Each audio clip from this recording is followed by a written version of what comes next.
What's going on, guys? We are currently in the garage with the Turtle. We haven't really been doing much. I went to Tuner Evo last weekend, and then this past Saturday I went to another car show in Daytona. That's really been it. So last time we went to the track, it's been about 2 weeks now. We went to Street Car Takeover Charlotte. Unfortunately, I forgot to bring my GoPros. So I don't have any in-car footage. I don't have any vlogging footage, nothing like that.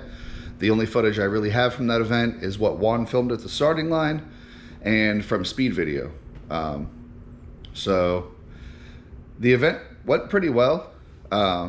We are starting to run into growing pains.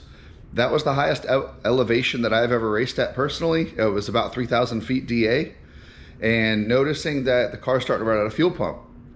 So both my last two passes, my injector duty cycle went through the roof, and the root cause was because the fuel pressure was dropping.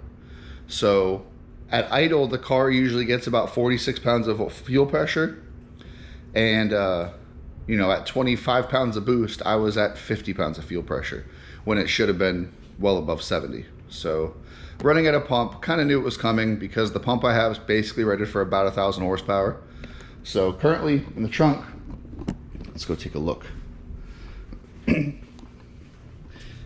So currently in the trunk right now, I have a 12-gallon fuel cell. I have my maintainer on.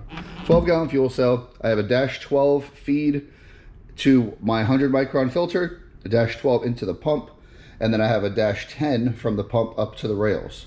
So currently I have a MagnaFuel Pro Tuner 750, which is also called the 4303. They are very good pumps. I have been running this one now since I had the 4-cylinder. My little 350 wasn't keeping up with the 4-cylinder. I decided to go bigger then. I put this pump on, and now at about the 1,000 horsepower mark with an auto on E85, yeah, I'm running out of fuel pump. So as much as I hated to bite the bullet to do it because it was very expensive, this is what we have now. That is an Aeromotive 5-gallon per minute brushless pump, -10 out, -12 in. I am putting it on the rubber isolators, and the one thing I am very excited about, now a lot of you guys watch the in-car videos and all you hear is the damn fuel pump humming. Now I've done as much as I could. I put isolators and whatnot, but the pump that I have, it's DC, it's brush, it uses motor brushes. So I don't have any way of controlling the speed. I could do a pulse width modulate and I can change speed that way, but I never did. This pump, this is brushless, but if you notice, there's 3 wires that connect it. So you got positive, negative. Now this guy, I could either leave nothing to it and the pump runs at a slow speed, or I could have this variable speed up to 3.7 volts. Or what I'm going to end up doing is I'm just going to run 12 volts to this wire. So I'm basically going to have the pump at low speed driving around town, but the second I go over 2 pounds of boost, it'll click on high speed on the pump. So driving it around, it should actually be very satisfying now because it won't be that loud in the car. So I am super thrilled about that. It is variable speed and brushless, so this should last me a long time. And I have isolators on my fuel pump now, but I only have 2. This is just a better design, so you can put the isolators on it. I mean, if you see my hand for size comparison, I mean, this is a beefy unit, it's heavy. So I'm excited for that. But nothing else has really changed with the car. I am waiting on this. I don't remember if I put it in a video or not. I picked up a Chase Bays radiator, a Race 11-inch fan and a slim 12-inch fan, and that should fit right up front. This is bigger than the radiator I have and more fan, so hopefully that'll help my cooling issues just a little bit.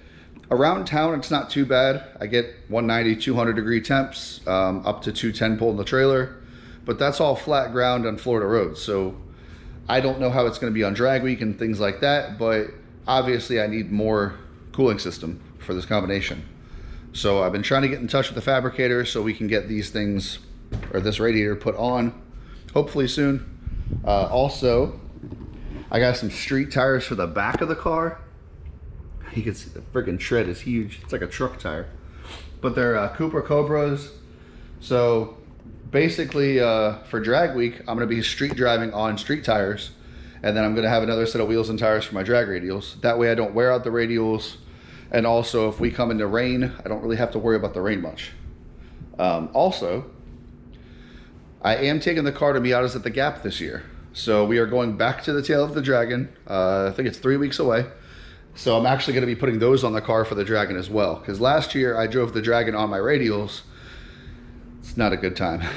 It got the afternoon dampness on the roads. It made it for a very alerting drive, I guess you'd say. It was kind of sketchy. But anyway, so my plan right now is I want to pull out the fuel pump that I have and see about getting the new one in. I don't really want to remove the fuel tank, but something tells me I'm going to have to, but we'll see. I don't have too much time right now. I got about an hour and a half before I got to go to work, so I'm going to do as much as I can now, and then we'll keep knocking this out.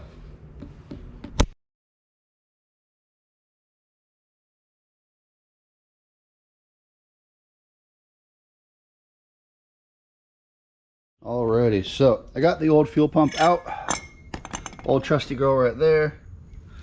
And what I'm sorry, I forgot to film anything, but I've been working on putting the rubber isolators in. So this is the pump side by side. I mean, you could definitely tell there's a big difference. This one's just going to be better overall. I mean, granted, it is 3 times the price as this guy, but with the way I look at things, and I've been advised many times by others, I don't want to run multiple pumps. I could easily put another MagnaFuel pump on the car, run 2, be fine. But it's just, more things to go wrong. Packaging I like 1 pump. I like the fact that this is variable and it's brushless, so it's not even going to really put much heat into the fuel system, versus this is DC and the fuel cools the motor, but still over time you're going to sit there and warm up the fuel. So the way I have this mounted is, you know, I have holes back here, and you can see the 2 rubber isolators right there. So I put those 2 in just now, and you can see my little cardboard template. So I got to do 2 more, but I can't fit my drill back there. So I'm actually going to cut it short right now.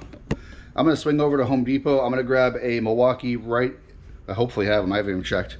A right angle drill. I've always wanted one, and if you haven't watched me for too long, I mean, I have a big love for Milwaukee 12 volt stuff.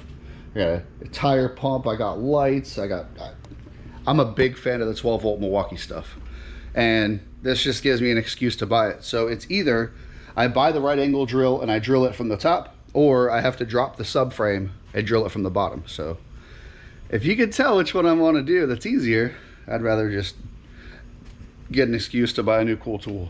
So I'm gonna kind of put this on pause for the afternoon. I have to go ship out a couple shirts and head to Home Depot, grab the drill, and then head to work. And then I will continue on to this a little bit later. So I'll catch you guys in a little bit. Alrighty, so it's been a couple days. I did end up buying the right angle drill, like I said I was going to before I went to work. This thing was an absolute lifesaver. I am very glad with my purchase. So as you can see, we got the fuel pump. It is completely mounted on the rubber isolators. My fuel lines are ran, and I ended up actually hooking everything up. I tested it yesterday before I went to work. So I actually just had to, I'm tripping over a vacuum. I had to upgrade my fuel filter as well. So the filter body I had before, this is a -10 filter body. It was necked up to a -12 fitting. So this could have possibly been a restriction as well. So I went over to the homies at Finish Line Factory. I ordered a complete 12 fuel filter assembly with the fittings. So as of now, the fuel system is completely together. It's plumbed, and I test fired it. So for you guys, I'm gonna go ahead and kind of rig this up so we can hear the pump. And then I just have to go through and make my final connections. All right, so don't mind my little redneck testing. So I have a ground stud up back here. So all I do is connect a pair of vice grips. I'm gonna put that negative wire onto the roll cage tube right there. And then we are going to connect. Now this is going to be full speed. This is the big wire for the fuel pump. I'm sorry, this is half speed or 30%, whichever it is. So let's just go ahead and, so this right now, that is low speed on the fuel pump. You can tell it's running. Now if I take this wire and I go to 12 volts, this is full speed of the pump.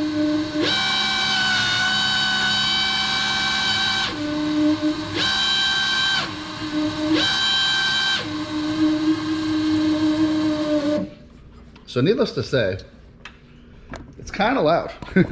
But the cool part is it is variable controlled. Now, for me just to go to the track tomorrow night, oops, spoiler. I'm just gonna hook up the fuel pump now to high speed all the time. Because I know by going from the low speed to high speed, a bit of tuning is gonna be required just to get everything situated. So I'm basically just gonna dial the fuel pressure down to match exactly what I had before. And it should be relatively close.